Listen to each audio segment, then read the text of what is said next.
Dr. David Falk, can you answer on objection to Exodus that Israelites cannot go from Egypt to Canaan because Canaan was controlled by Egyptian army?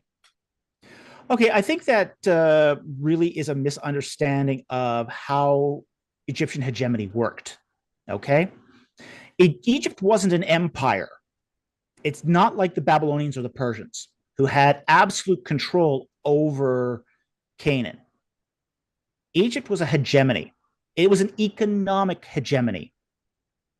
Egypt basically, and we know this through the Amarna letters, that it had a very loose hand on what happened in Canaan.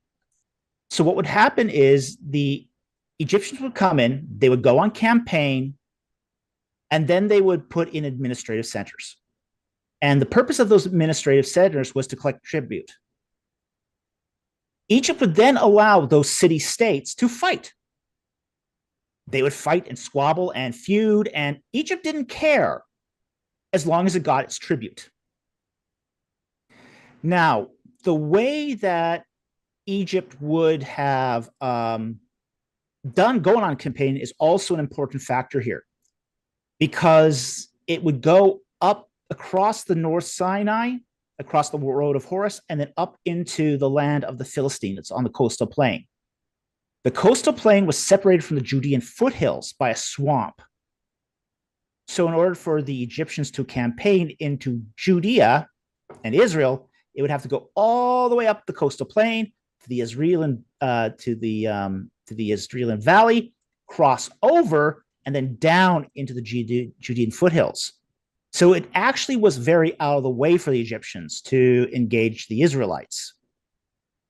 The other factor here is that by the time of Ramses II, the Egyptian hegemony was already starting to go into decline.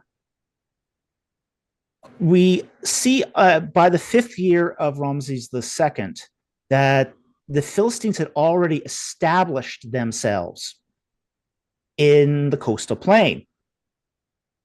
We see this in his Kadesh inscriptions, where as he goes to fight the Battle of Kadesh, he's encountering Philistines all the way up as he goes. Well, if the Philistines they're invaders. They're invaders from Anatolia, from Turkey. They're moving south through the coastal plain and invading.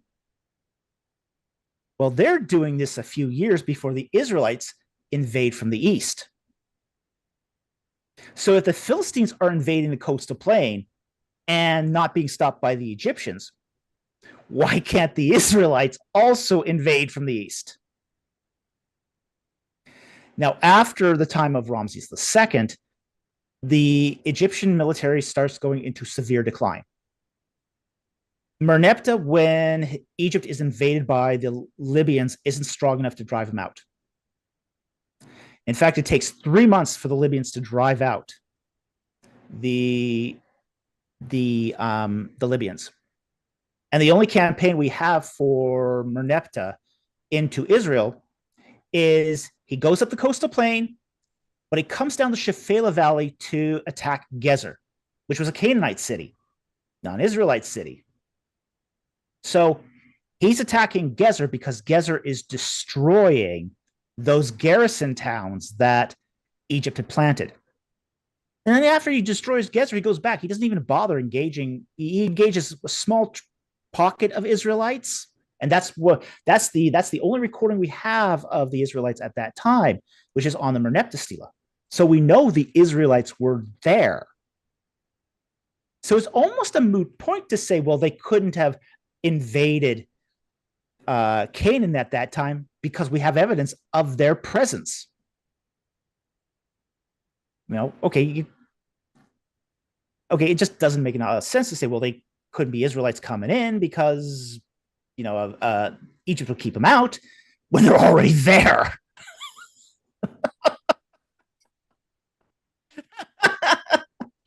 Because Merneptah says, I fought the Israelites and their seed is no more.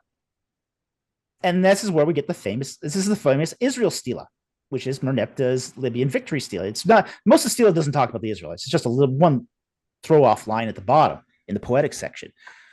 Most of this is a victory over the Libyans, which were a much greater threat to the Egyptians. So by the time you get to, and then after Merneptah, Egypt is having serious internal problems. There's a coup, there's a counter coup, there's then a couple weak leaders like Tawasret. Then you get the Dynasty 20. You have another coup, and then you get a strong leader under Ramses III, who then starts losing the hegemonic territories. And Egypt starts spiraling into hyperinflation. Because one of the reasons they had a hegemony to begin with was to bring in, because Egypt had a barter economy, they had to bring in goods from abroad.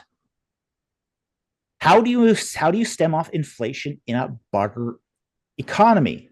You increase the supply of goods. When that supply gets cut off, the country spirals into hyperinflation. That happens under Ramses III.